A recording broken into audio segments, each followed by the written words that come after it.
ketemu lagi dengan vlog Arsanti di China. Saya mau antar Jaka ke tempat lesnya ya pagi ini, dan tetap ikuti cerita saya hari ini. Yuk! Yuk, bye-bye. Nah, ini udah sampai ya teman-teman ke tempat lesnya. Teman-teman, ini saya udah nyampe rumah lagi ya. Dan lanjut saya mau beres-beres. Tetap ikuti ya kegiatan saya hari ini.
Bantuin mama beres-beres yuk. Tuh berantakan banget sih.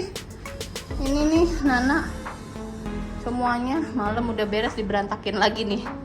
Dia sendirian aja nih, bukan sama kakaknya. Kakaknya lagi les. Ih, kenapa joget-joget? Ayo beres-beres yuk. Yuk. Yuk bareng sama mama Ici. Mulai. Cayo.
Enak ngepel. Nah gitu, diberesin sama basah.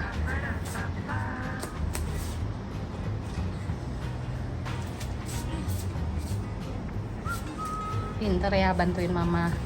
Gitu dong, beres-beres. Ya. Nah ini bonekanya bener nih. Bonekanya ditaruh sini aja ya. Udah lumayan beres.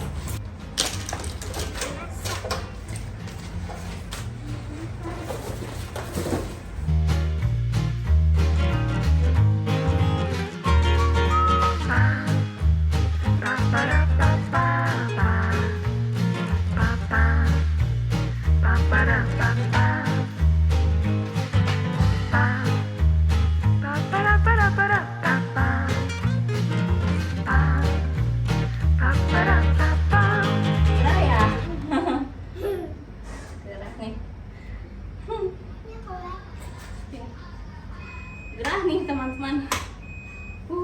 Saya juga sampai keringetan nih. 妈妈，饭煮好了没有啊？我都饿了。 Bentar ya, kita makan. Hai, sini Chess.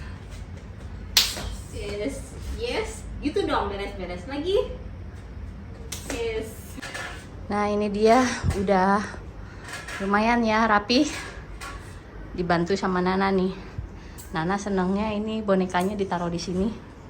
Ini di depan ini basah, udah dipel, tinggal nunggu kering aja. Hari ini tuh hujan ya subuh, tapi sekarang lagi nggak hujan. Nana, udah beres-beres ya? Capek? Capek nggak? Capek nggak? Coba lihat ini. Capek nggak? Enggak. Enak nih dia.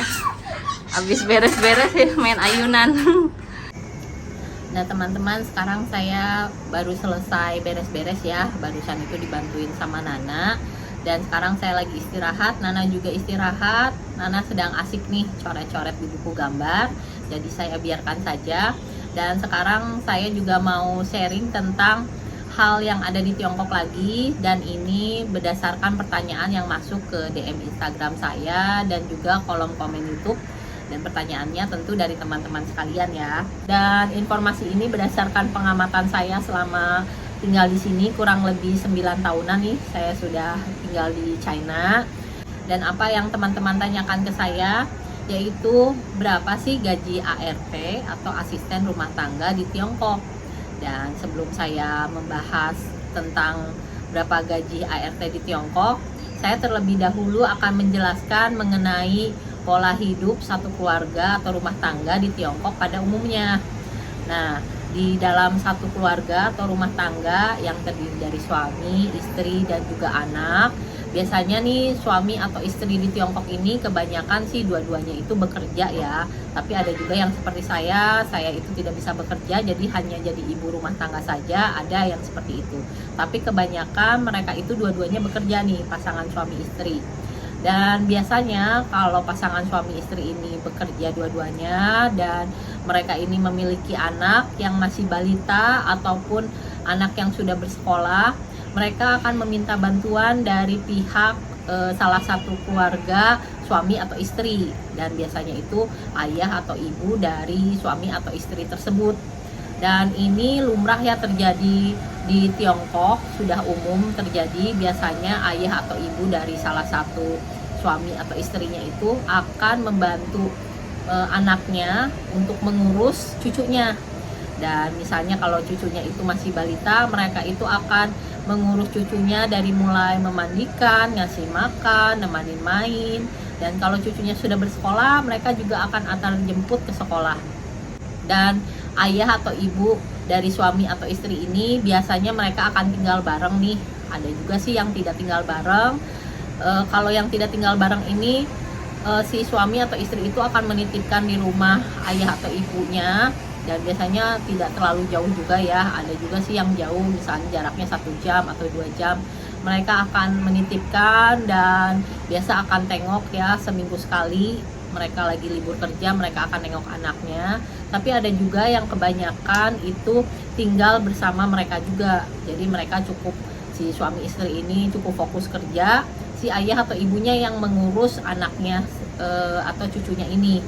Tentunya kalau misalnya tinggal bareng dengan anaknya ini, si kakek atau neneknya ini selain mengurus cucunya, mereka juga akan mandiri ya. Di dalam rumah itu mereka akan bersih-bersih seperti cuci piring, seperti yang barusan saya lakukan, cuci piring, sapu-sapu, ngepel, ya pekerjaan rumah tangga pada umumnya. Dan itu sangat biasa saja teman-teman. Untuk masyarakat Tiongkok ini bukan hanya yang gajinya di atas UMR, bahkan yang sudah level manajer atau gajinya tinggi, cukup tinggi sekalipun, mereka itu mandiri atau menggunakan jasa keluarga sendiri.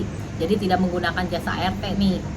Karena pola hidupnya seperti itu ya, kebiasaan di Tiongkok ini di dalam satu keluarga, makanya gaji ART ini kalaupun ada di sini menemukan ART itu jadinya mahal. Jadi kurang lebih itu minimum di 6.000 yuan atau sekitar 12 juta rupiah. Dan kalau gaji babysitter atau pengasuh anak ataupun pengasuh lansia itu minimum di 9.000 yuan atau sekitar 18 juta rupiah.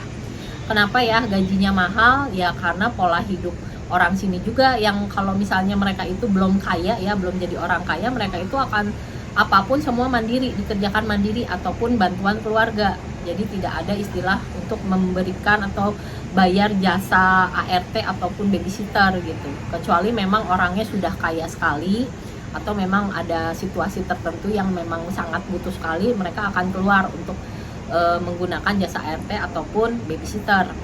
Dan untuk ayah atau ibu dari salah satu suami atau istri itu merasa tidak keberatan juga, karena memang polanya seperti itu teman-teman. Jadi kakek neneknya itu akan ngurus cucunya. Kalau di Indonesia kan kebanyakan ya hanya nitip aja ya, jadi bukan yang ngurus. Ada juga sih di Indonesia juga yang mengurus cucunya itu dari pagi sampai ke sore, nunggu misalnya anaknya itu bekerja, ada yang seperti itu. Jadi di Indonesia ini kalau misalnya kita nggak terlalu kaya, nggak usah nunggu kaya pun kita bisa ya bayar untuk menggunakan jasa ART atau babysitter. Kalau di sini sudah level manajer atau gajinya cukup tinggi pun mereka itu masih mandiri saja semuanya, ngurus rumah tangga ataupun keperluan mengurus anak, semuanya itu mandiri teman-teman. Di lain hal, orang-orang Tiongkok ini yang perpindahan ya dari desa ke kota, mereka itu kalaupun mencari kerja ya, perpindahan dari desa ke kota, mereka itu tidak akan melamar sebagai ART. Jadi mereka itu lebih baik melamar sebagai karyawan pabrik ataupun SPG toko, dan ataupun bikin bisnis sendiri, jadi bikin usaha kecil-kecilan gitu di kota. Biasanya kebanyakan seperti itu teman-teman masyarakat di Tiongkok. Ini udah sore dan kami sekarang mau jemput Jaka ke tempat lesnya. Ya, mau jemput juga ya. Dan sekian dulu ya cerita saya hari ini. Makasih yang udah nyimak vlognya. Sampai jumpa di vlog selanjutnya. Dadah. Dadah. Nana, ih nyisir. Ayo cepet, Jaka nungguin. Yuk, coba. Oh. Coba lihat mama, cantik anak mama. Pakai tas. Duh, ada sisirnya.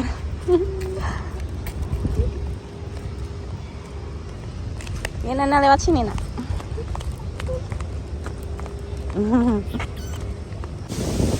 Duh, ini udah mendung banget nih, mau hujan nih. Anginnya kenceng lagi. Ayo nak, cepet anak. Takut hujan nanti. Mau jemput Jaka nih. Mendung-mendung gini. Tuh hujan, yuk lewat gerbang sana. Jaka nih sama Nana. Kita nyampe, ayo. Udah nyampe nih teman-teman nih situ. Udah nyampe.